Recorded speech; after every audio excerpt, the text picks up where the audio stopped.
Well, welcome. My name is Joshua Canter, and this is the C19 Insight series. And I'm really grateful to be here today with my dear friend and colleague and collaborator, Rabbi Batsheva Meiri. And Batsheva is the rabbi at Congregation Beth HaTephila here in beautiful Asheville, North Carolina. And we've been friends and been working together for many years in various capacities.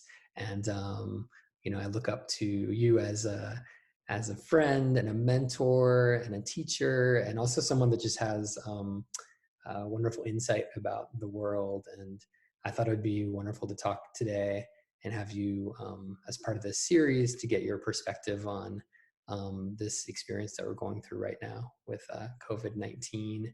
And right now it is April 23rd.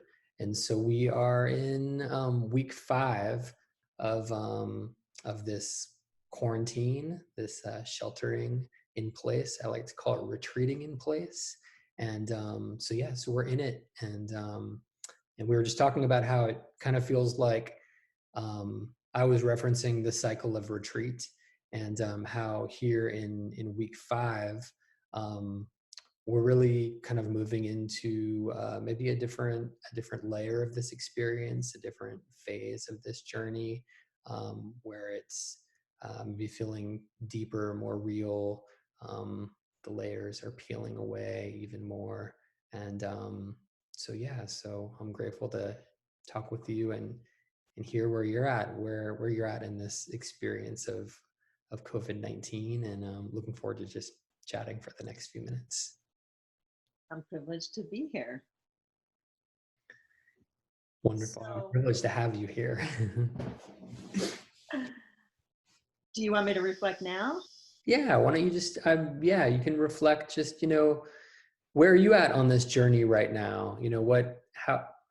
I also remember this journey started with you in Iceland, and you coming back from Iceland, where you were there, with your family, and I was like, hey, something's happening here. And you came back and you've been kind of thrust into this reality over the last month. And so maybe you can just reflect on how it's been and where you're at now, and we'll go from there. I think that I would say that it actually started even before that, because I was completely removed and sheltered from any news for the whole month of February, having sat at Spirit Rock on a 30-day silent retreat, and then really only being, told a little bit that something was cooking, and then coming out of that and 5 days later going to Iceland, which might have also been as isolated as being on retreat in Northern California, and then coming back. And I think I'll always remember that conversation or that exchange that you and I had when you were saying, I really think that people need to hear from you because something's going on, and me really not having the perspective of 6 weeks of any kind of run up to this to be readily available to integrate that in the same way that I think maybe other people who were just sort of listening. And I don't know, I actually don't know what other people's February felt like, and whether they felt as much of a, that it was a sudden explosion of information and then needing to respond, or whether there was a run up that sort of hinted that this was coming along in the pike. But I do, it was profoundly jarring for me, and I do have to say, enlighten me about what it is that my body and mind do when I hear about sort of unprecedented crises. And I feel like the same thing that was true in my body and mind when September 11th happened, just sort of that resistance to want to integrate something so large and so potentially horrible. You know, my body and mind's like natural response to want to, you know, not go there. And that was really valuable for me to see again as somebody who, you know, I mean, as a clergy person, I'm dealing with all kinds of, you know, things that aren't always pleasant. And there's a certain amount of that I'm used to integrating. But I think that one of the things that I think is true, perhaps, I imagine in everybody's experience, is that this is exposing us to where our sort of where our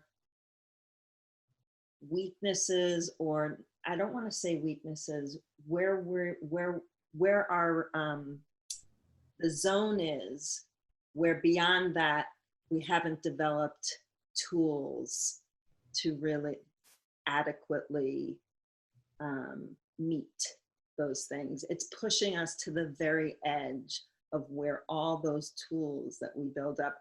And I think I've been reflecting a lot, because sort of the political conversation is, you know, this is exposing our economy and our society to seeing where some of the holes are. It's really exposing and shining light on some of the places where we haven't invested a lot of time and effort to be prepared to meet something like this. I think the same is so true for our internal world. And that when, you know, we've built up a lot of coping mechanisms and ways and resources that we pull in to help us, you know, keep our lives somewhat even as everything is changing. And, you know, I guess for me, this has been a process of uncovering, like, so where am I not as capable in this endurance? And I think what you were talking about, like being in the middle of a retreat and really where stuff is coming up, I think it's the same thing. I'm feeling that same, like, now that we have to endure, you know, it's no longer new. It's meeting the sameness of it. And how do you meet the sameness of it, especially when you want things to be different? Mm-hmm. And I do have to say that in this regard, particularly, my month-long retreat was super valuable, because I was struggling with being able to make it all the way through. And so endurance was sort of a theme, like, how do I, you know, there were, and it was the same as this quarantine feels, you know, there's parts of it that are really beautiful and I'm embracing, and, you know, I have a kind of a sense of time that feels more human, not like this rush, you gotta have it to me. And in fact, like, I've lost track of time, and I'm never one to lose track of time. And so there's, you know, so there's that. But I was also like, how do you meet the times when you're saying, okay, you know, it's enough already. You know, yes, all this might be nice, but it's enough already. This isn't what real life is, or this isn't what life as I knew it and want it to be. And then what do you do in that moment of meeting the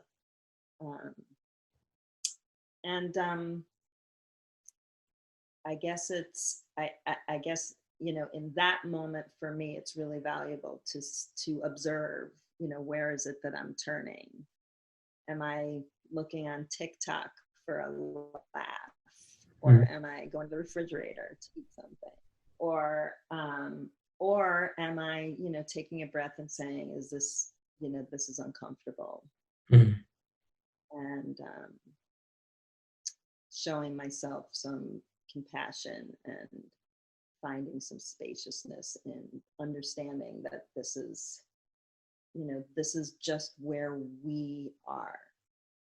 I think, another piece of it that's helpful to me when I can tap into it is sort of the equality of the experience. It's not like anyone has a better deal.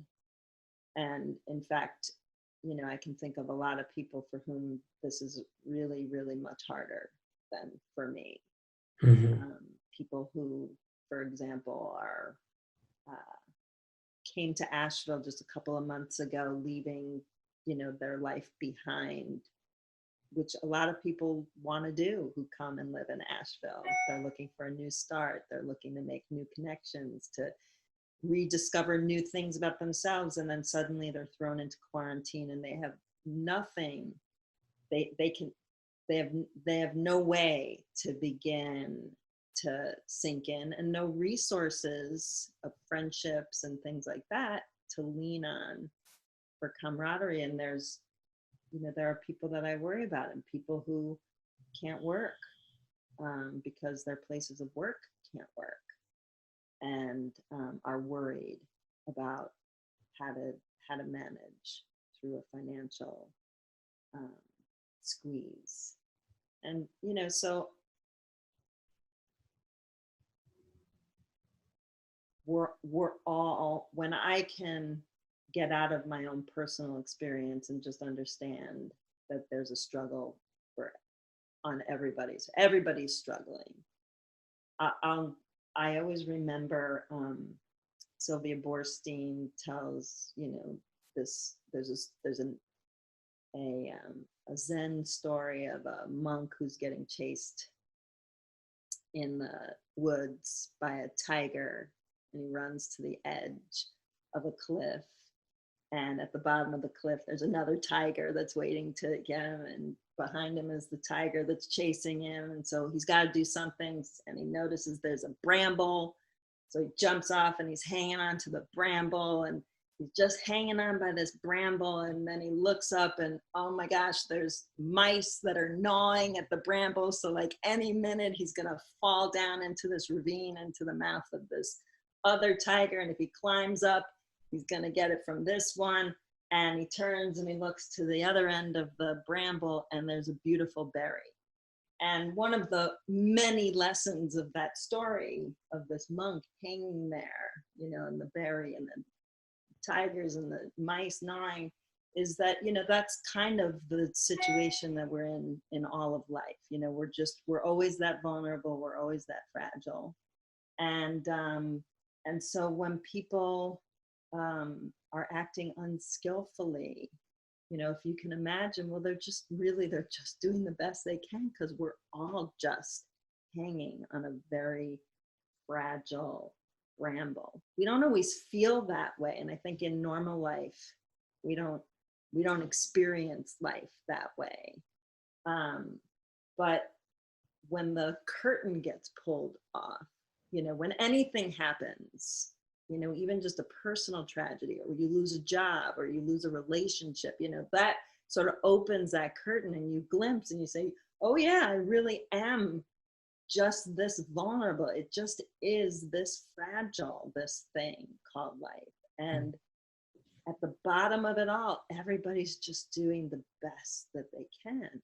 Mm-hmm. One of my hopes, as people are pushed to this level of really feeling naked and without some of their resources and supports, that that we actually experience our edge, that maybe when this loosens and we come together, that there'll be like this reservoir of compassion, because people will have had this lived in sense of like, oh yeah, I know what it means to be like out of resources, and things not being available. Like, I remember that it happened a month ago, and when you think about it, people who have those things that are part of their life story are oftentimes so much more able to tap into that kind of compassionate energy and really, extend that to other people. That when it's integrated skillfully, that's what it looks like. And so I hope that we integrate that lesson skillfully, and that it makes us more generous, compassionate people when we see other people suffering or being unskillful as they suffer, or just recognizing when somebody is out of resources. Just being able to see, I see you, I see that in you. That's beautiful. Those are some really insightful gems that you're sharing. And I think, reflecting back to the beginning of what you're sharing, I feel like my experience in February was I had no idea that this was coming. I don't think most of us had an idea this was coming. I think this unfolding and this new chapter of our lives, of our existence, came as a shock to all of us. And so I feel like it was a shocking period, the first weeks. And I think when shock occurs and crisis and experiences like pandemic, it forces all of us to stop in our tracks and to really come into the present. I remember listening to this John O'Donohue talk, and he was sharing that we all have this great capacity to be thrusted into the present moment, and often it takes times like this. And he kind of gives the example of, you're running through your life, running through your to-do list, and you get that phone call, and you get the phone call, and it's a family member, and you hear their voice, and suddenly everything vanishes, and you're in this tunnel vision of the present moment, and the lists are gone. What was happening today was gone. And I feel like in those first days and the first weeks of COVID arriving in the US, which I imagine was the same experience in China and Italy and Spain and all these countries, it was just that. It was like all of our plans were just erased. Our to-do lists were burnt or deleted or whatever. Our travel plans were gone. And it was just like, what can we do now? Like, what can we do right now? What do we need to do to support our families, support our homes? And so with that, it was, it's been a very vulnerable time, and feeling like this virus is kind of like, this tiger and this mice and, and whatever else, and how it's swept us, knocked us over and pulled the rug from under our feet, and like impacted all of us economically. And also, like you were sharing, it's brought forth this collective experience that we all have now, which one of my dear friends is calling the medicine of the virus. And that we all are having this global experience that is really something we're always going to remember in our lives, and something that has happened in past generations in different forms. And early on, I listened to this podcast of this woman in China who's kind of, as we were starting, they were kind of moving toward the back end of their quarantine lockdown experience, and she was sharing this beautiful this video, sharing, and she was saying that most out of all this happening, what she feels is that she and her community and country have gained a sense of resilience, and that they made it through this, and now they're able to make it through whatever is to come. And kind of echoing what you're sharing, about this sense of compassion and this sense of being able to see each other and say, okay, we are doing the best we can. And, maybe when this is done, like you said, we can look back when some maybe inconsequential event happens during our day or something, we can look back and be like, okay, we made it through this crazy pandemic and we learned our lessons that we're very resilient. We're strong humans that have been through actually much worse than this, so and give thanks for the tools, right? Give thanks for the tools. I think you and I both have pull from a similar tool belt, and really, primarily relying on this sense of what is available for us in the present moment, and relying on always just coming back to our breath, coming back to our grounding, coming back to our center, and realizing that change is always upon us, and that and then especially in times like this where there's a lot of unknown, all we can really do is just be here together and be here with ourselves, and connect like this. Yeah, I mean, I think that when you were talking about everybody's plans being erased, that really is part of the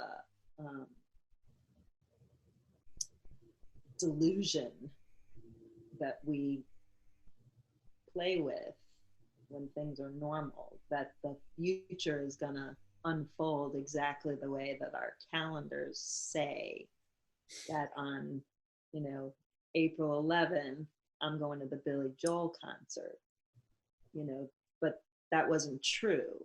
It was on my calendar that way. And I think that the less that we rely on something that's really not true, I mean, I wonder how deeply we can actually live that truth. Because I think, to a certain extent, it's helpful to, look ahead and plan ahead and make, there's nothing wrong with that.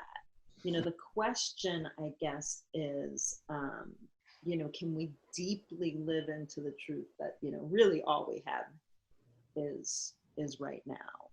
And, and find resilience in that, as opposed to, we're going to get through this, and when we can go back to that other thing, we're going to know that, we can go through the next thing. Like, or is it that the next thing is different because we've seen something that we can't unsee? Do you know what I'm saying? Like, I went on this month-long silent retreat. It was my second one. And the thing that people asked me a lot about was, well, would you do that again? And I said, absolutely, because it completely rearranged my nervous system to have that experience of just settling in such quiet and such clear seeing of my own mind and my own stuff that, I couldn't unsee it after that. So my whole reality was different after that, as it is after this last month-long retreat, that, I just feel that truth of that sense of endurance and, how do you meet, when you're feeling up against, the very last bit of what you think you can do, and, having the lived in resilience to say, I've been here before, and, it passes too, that changes into something else. And I just kept on wanting to be home, and now I'm home and I'm home in a way that I didn't even imagine myself to be home. So I guess I just wonder, again, about that, not being able to rely on plans, what people, are starting to say, about whatever is next and how we sort of come out, that it's not going to be like we all, go out for a ticker tape parade and there's hundreds of people and, packed into one spot saying, yay, we made it, like the end of a war.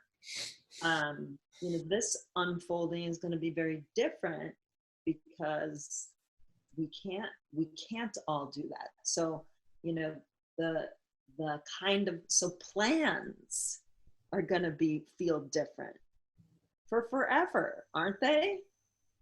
Maybe. And Yep. maybe they should, maybe that tendency to solidify future thought and future thinking will be softer, and maybe that will help us live in the present. I guess it's a question, because it's certainly something that we learn from mindfulness practice. Yeah. I remember when I was living in Costa Rica, the Ticos, the Costa Ricans, where I was living, after everything you would say, they would always say, si Dios quiere, which means basically God willing. But they would literally say it after everything, be like, hey, I'll see you tomorrow. Yeah, si Dios quiere. Everything. It was basically because they were, they were very spirited beings, very present, and very aware, I think, that anything is possible. And I'm right there with you. I think having an experience like this will help ingrain that understanding that anything is possible, because I don't think anyone thought the world was going to shut down in a matter of a few weeks. It's unfathomable. But I'm right there with you. I feel like right now, in this contemplation about being in the middle of a cycle, or maybe in the middle of retreat, which naturally happens when we're in the middle of these periods, it's like, okay, I don't think I can do this more. I think I'm done. Like, hey, like, can this end now? Like, and you start, when we're on retreat, I'm using this metaphor a lot, but like we're on retreat, it's like, all right, stay present with the practice, stay present with the retreat. But our minds are like, well, we only have like, this many more days, and like, this is what's going to happen, and and like, and so now I think in this COVID period, the world, especially America, a lot of various parts of America are like, okay, we're ready to be done. Like, let's end this. Okay, and that's maybe not the most mindful way to go about it. But even it's true, at some point in the future, this chapter is going to end.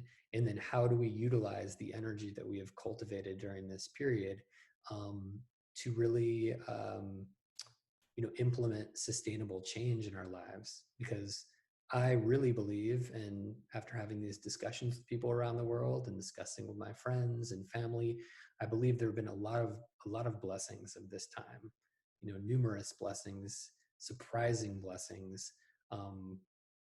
Yeah, with a lot of suffering and a lot of tragedy and a lot of crisis. But how do we move from this period in a way that is going to provide the potential transformation that I think is possible, maybe more than ever in this lifetime, on a global level?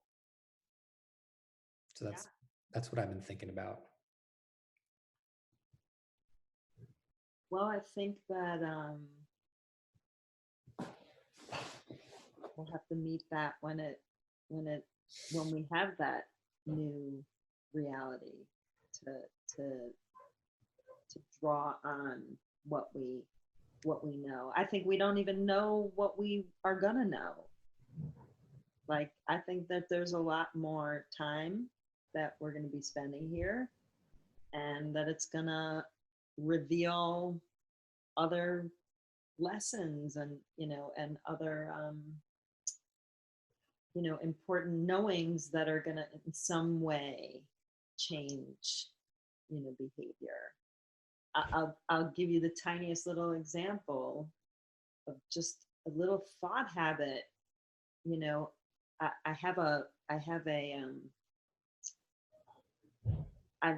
in my mind, I love to wash Ziploc bags and use them multiple times. And I'll do that a couple of times, and then I'm really ready to throw that Ziploc bag away. And and in my mind, that's because in my mind, there are unlimited Ziploc bags for me. And all I need to do is tell my husband to put it on the grocery list, and there'll be another box of them for me.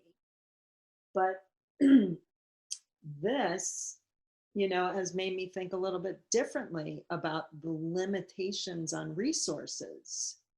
This, I was speaking with a friend about that this is probably for our kids and for us, even in our generation, the first time we've ever had to think about there being limited amounts of anything. And how do how much toilet paper do you use, and how much, and what happens if you run out of your whatever contact lenses, or and so that idea of respecting resources is what's coming up for me, and really being like, oh, it was always that these things were limited. That was my mind telling me something that wasn't true, that there's a limit. And one of the prayers in the Jewish liturgy is the central prayer is the Shema, and then Hear, O Israel, God is oneness, and you should love God with all your heart, with all your mind.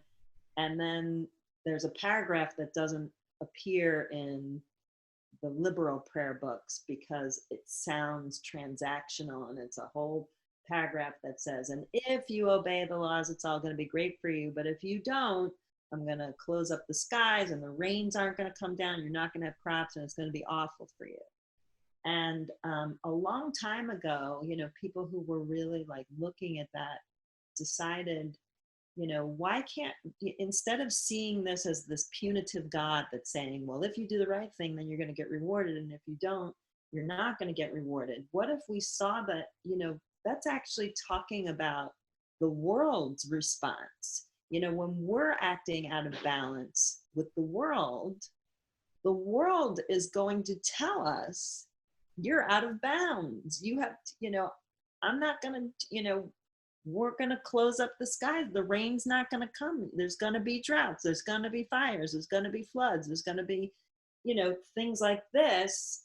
And that those are just natural consequences of the interconnectedness with which we have to engage with life and resources and the earth. And, that's not some divine intervention. That's just simply the deal. That's like built into the system. And we in, sort of our way have forgotten that that's a relationship, as opposed to just a box that we get to just keep taking from and taking from and taking from. And so, I think that there's really ancient, deep wisdom in some of the core tenets of of religious and spiritual paths of all sorts that have been sort of trying to teach us some of the things that we think we're learning from the pandemic, but actually, they were lessons that we've been trying to learn as a collective for forever. Mm-hmm. So true. And so true. Can you share that prayer? Can I share it? Meaning say it? Can you say it? No, I would need to look at a prayer book. Okay. Next time. But I could recite a little bit, but no, it's okay. I'll send it to you. What'd you say? I'll send it to you. Yes, perfect. Yeah, so in relation to that, how have you felt that this experience in this time has affected your your practice in regards to your Jewish practices and like your connection to the prayers and the virtual services we're doing, and just your Jewish life. Like, how has it felt? So much of Jewish practice is meant for community. It's not really, Judaism is not really a solitary experience. It's not just an internal feeling per se. Jewish religious practice is very active, and it's very community centered. There are things you can do on your own, but there are things that you're only supposed to do in groups of 10 or more. And there's a sense of obligation to the collective that's sort of built in and baked into the process. So that's been a hard thing to try and overcome, because people really, I think that speaks to an innate human need to be and belong and feel that there's a collective that holds your pain and your joy and intensifies it and sees you in its embrace. And so, we've been offering services online, and one of the things, and they're good and people are enjoying them for what it's worth. People love to, stay home and stay in their pajamas and be able to come to services. And so, and one of the other fun things is that because it's on Facebook Live, people are chatting with one another so they can talk all throughout services without making any noise. And having sat in on those services for a couple of weeks while I was getting integrated, I loved it. I thought it was so much fun and so joyful. I think if this went on for years, that would be tough. One of the other benefits is that I've always, I love that we have a prayer book, but some people can't get past the prayer book to actually pray, because the prayer book sort of sets up a sense of expectations about what you're supposed to say, and and if I don't like what it says, maybe I'm not really praying, and if I don't say it, if I go to a different page, am I really being with the group? Is that right? Is that wrong? There's so many dynamics with like sitting with a prayer book. So one of the things that I've been trying to experiment is having people do a service on a screen. So even when we're together in the sanctuary, and I call them hands-free services, so that people's eyes are up and they're seeing who's sharing the room with them, and they're just more engaged as opposed to engaged with the book. And so this frees us up from all that stuff. And in fact, on Friday night, I even put in a little like arrival meditation at the beginning of services, which I would if everybody loved to meditate and was in a practice, then that would be an easy thing to do. But because so many people aren't and are not necessarily comfortable doing that in the company of other people, I was thinking, oh, well, this is a great thing. I'll invite them to an arrival practice. They don't have to worry about other people looking at them with their eyes closed, or any of that stuff that comes up. Maybe people will be even more receptive to learning some things because they're in the privacy of their own home, and and it's just for a short period of time, and then we do the regular thing that they like. So it's sort of has been challenging me to see like where can I push it? If we can't have it this way, can I invite something else to generate in this space? And maybe that'll have dividends on the other side when we're able to be together.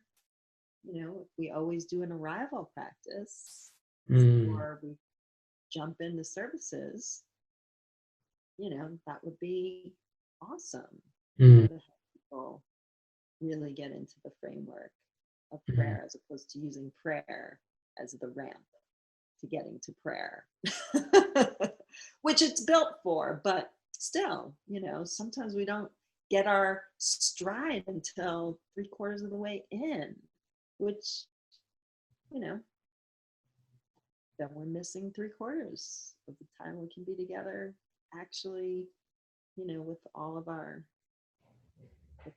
being. So it's hard. It's hard, and I worry about the sustainability. Mm-hmm. So, well, I would say I've actually been pleasantly surprised with how much I've actually been able to feel through this lens of technology over the past few weeks in intentional, prayerful or meditation settings. I would have not thought that I would feel that much. I think I would have more resistance, but I've really loved the services that I've been a part of, and the ability, if I need to, just beam in the middle, and people acknowledging presence and like, wow, you're here. It's so good you're here. And our meditation we did together last week, I was able to feel it. I was able to feel we're here together. We're sitting in the practice, and we're supporting each other, even though we're not in the physical. We're here on this path, and we're in this time together. And so, yeah, so I'm grateful for, what you all have been offering, and we're all doing the best we can. The best we can. And one thing I think that it does do is that it hopefully, because the sense of other people and the momentum you can get from other people's energy may not be there, then you have to see the merits of the actual practice. Mm-hmm. Then you're relying less on on other people's energy and more on the actual content. And when those are solid and offered in a way that people can drop into them, I think you have something. So I'm pleasantly surprised too, and I probably wouldn't have engaged in them if times were, otherwise. I wouldn't have been drawn, and now I am. Mm-hmm. To online sit groups and online other things that potentially are meaning making. Mm-hmm. Beautiful. So in closing, would you be willing to offer just some kind of prayer that you might think would be fitting in for this moment, and for those that are watching, and for this auspicious time that we're in right now? There's a prayer called Tfilat HaDerech, which means a prayer for the way. And generally you say it if you're traveling. But it's really a prayer that invites us to a sense of safety, sense of traversing some kind of pathway and getting to the other side in one piece. So I'm going to offer that. May it be your will, Adonai, our God and God of all of our ancestors, that you lead us towards peace, guide our footsteps towards peace, and make us reach our destination for life, gladness, and peace. May you rescue us from every danger. May you send blessing in our handiwork along the way, and grant us grace, kindness, and mercy in your eyes and in the eyes of all who see us. May you hear the sound of our humble request, because you are a divine source who hears sincere prayer. Blessed are you, Adonai. You hear our prayer. Amen. Amen. Well, thank you so much, Batsheva. So grateful always to be with you and for just taking some time to talk and yeah, I'm grateful to archive these moments in time because we'll look back and we'll remember. And my wish and hope is that we take the lessons of this time and all that is upon us right now and bring it forward so we can better ourselves as individuals and as the planet and continue to do our best, do the best we can. So man, thank you. And again, this is the C19 Insight series. I'm with Rabbi Batsheva Meiri and wishing everyone well.